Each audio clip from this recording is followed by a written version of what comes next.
नमस्कार दोस्तों, आज की वीडियो में मैं आपको बताऊंगा कि हाई कोर्ट के जजेस कैसे अपॉइंट होते हैं। मैं सारा का सारा प्रोसेस आपके साथ डिस्कस करूंगा। वीडियो के अंत में मैं आपको कुछ इंपॉर्टेंट कीवर्ड्स बताऊंगा जो आपको मदद करेंगे इस टॉपिक को याद रखने के लिए लंबे समय तक। तो without wasting more time video को हम शुरू करते हैं दोस्तों। जो फर्स्ट कीवर्ड है वो है मेमोरेंडम ऑफ प्रोसीजर, जिसको हम एमओपी भी बोलते हैं। ये एक ऐसा क्रूशियल डॉक्यूमेंट है जो एग्रीड है between government and judiciary for the appointment of high court जजेस। इन अदर वर्ड्स हम कह सकते हैं कि जो मेमोरेंडम ऑफ प्रोसीजर है इसमें सारा का सारा प्रोसेस लेड डाउन है for the appointment of high court जजेस। देखिए दोस्तों, जो नेक्स्ट कीवर्ड है अब वो है हाई कोर्ट कॉलेजियम। आपके दिमाग में ये प्रश्न जरूर आएगा कि कौन इनिशिएट करता है इस प्रोसेस को, means appointment of high court जजेस। देखिए, इनिशिएट इस प्रोसेस को हाई कोर्ट कॉलेजियम करता है, headed by chief justice of the high court. ये हमारे पास इनिशिएट करते हैं process of appointing high court जजेस बाय रिकमेंडिंग सम नेम्स। मतलब एक लिस्ट वो प्रिपेयर करते हैं जिसमें वो कुछ नाम्स को रिकमेंड करते हैं। देखिए, हाई कोर्ट कॉलेजियम के नाम रिकमेंड करने के बाद ये सारे रिकमेंडेशन स्टेट गवर्नमेंट के पास जाती है। अब स्टेट गवर्नमेंट को 6 हफ्तों के अंदर अपना डिसीजन बताना होता है। अगर मान लीजिए स्टेट गवर्नमेंट अपना डिसीजन नहीं बताती तो सेंट्रल गवर्नमेंट अब मानेगी कि स्टेट गवर्नमेंट को कोई भी आपत्ति नहीं है इन रिकमेंडेशन से। तो जो थर्ड कीवर्ड था आपको दिमाग में रखना था वो है स्टेट गवर्नमेंट। सेकंड कीवर्ड आपको मैंने बताया हाई कोर्ट कॉलेजियम, और यहाँ पे जो फोर्थ कीवर्ड आ जाता है वो है हमारे पास सेंट्रल गवर्नमेंट। देखिए, जब हमारे पास रिकमेंडेशन सेंट्रल गवर्नमेंट के पास पहुंच जाती है तब यहाँ पे जो मेन रोल प्ले करेगी वो करेगी लॉ मिनिस्ट्री। देखिए, जब हमारे पास ये रिकमेंडेड नाम लॉ मिनिस्ट्री के पास पहुंच जाते हैं तो लॉ मिनिस्ट्री एक बैकग्राउंड इंक्वायरी करती है इन सब कैंडिडेट्स की। और कौन करेगा इस पूरी इंक्वायरी को? उस पूरी इंक्वायरी को आईबी करती है, जिसको हम इंटेलिजेंस ब्यूरो भी बोलते हैं। देखिए, इंक्वायरी खत्म होने के बाद लॉ मिनिस्ट्री ये सारे नाम सुप्रीम कोर्ट कॉलेजियम के पास भेज देती है। देखिए, अब आपको दिमाग में ये चीज रखनी है कि यहाँ पे कोई भी टाइम फ्रेम सेट नहीं किया गया है कि कितनी देर में लॉ मिनिस्ट्री ने ये नाम रिकमेंड करने हैं सुप्रीम कोर्ट कॉलेजियम में।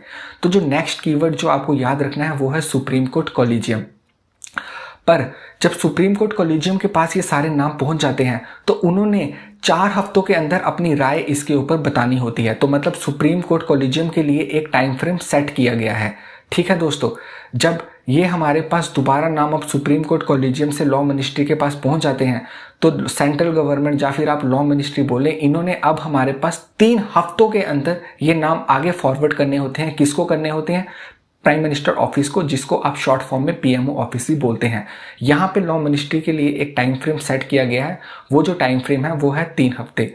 अब सुप्रीम कोर्ट कॉलेजियम कीवर्ड तो आपको पता लग गया था। नेक्स्ट दोबारा लॉ मिनिस्ट्री, पर इसके बाद जो इंपॉर्टेंट कीवर्ड था वो आपके दिमाग में या आपको याद होना चाहिए, वो है हमारे पास PMO office, prime minister office. अब देखिए, पीएमओ ऑफिस को ये जो नाम है वो आगे फॉरवर्ड करने होते हैं प्रेसिडेंट ऑफिस को। अब मैं आपको बताना चाहूंगा कि यहाँ पे भी कोई टाइम फ्रेम नहीं बताया गया है कि कितनी देर में प्राइम मिनिस्टर ऑफिस ने ये नाम फॉरवर्ड करने होते हैं प्रेसिडेंट को।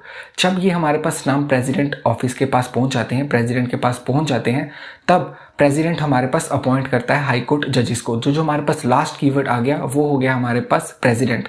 सो who is the appointing authority of high court जजेस?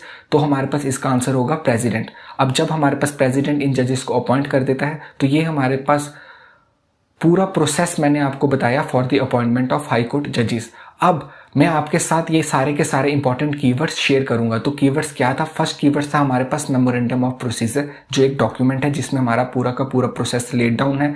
इसमें हमारे पास गवर्नमेंट और जुडिशरी दोनों सहमत हैं इस डॉक्यूमेंट से लेकर।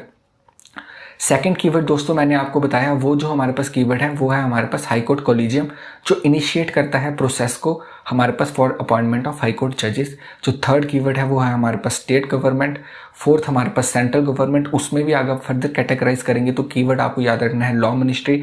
उसके बाद हमारे पास आईबी, जिसको हम इंटेलिजेंस ब्यूरो बोलते हैं, वो हमारे पास इंक्वायरी करेगी इन कैंडिडेट्स की। उसके बाद हमारे पास सुप्रीम कोर्ट कॉलेजियम, ये जो हमारे पास लॉ मिनिस्ट्री जब नाम फॉरवर्ड करेगी सुप्रीम कोर्ट कॉलेजियम में, 4 हफ्तों के अंदर उन्होंने अपना डिसीजन बताना है। उसके बाद जो नेक्स्ट कीवर्ड है वो हमारे पास दोबारा लॉ मिनिस्ट्री है। फिर उसके बाद जो नेक्स्ट इंपॉर्टेंट कीवर्ड है वो प्राइम मिनिस्टर ऑफिस, और जो आपका लास्ट इंपॉर्टेंट कीवर्ड है वो है हमारे पास दोस्तों प्रेसिडेंट।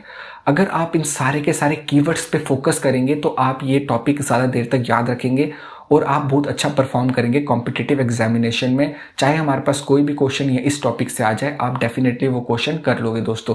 अगर आपको वीडियो पसंद आई होगी तो वीडियो को लाइक कर दें, हमारे चैनल को सब्सक्राइब करें ऐसी और वीडियो के लिए। थैंक यू फॉर वॉचिंग दोस्तों, धन्यवाद।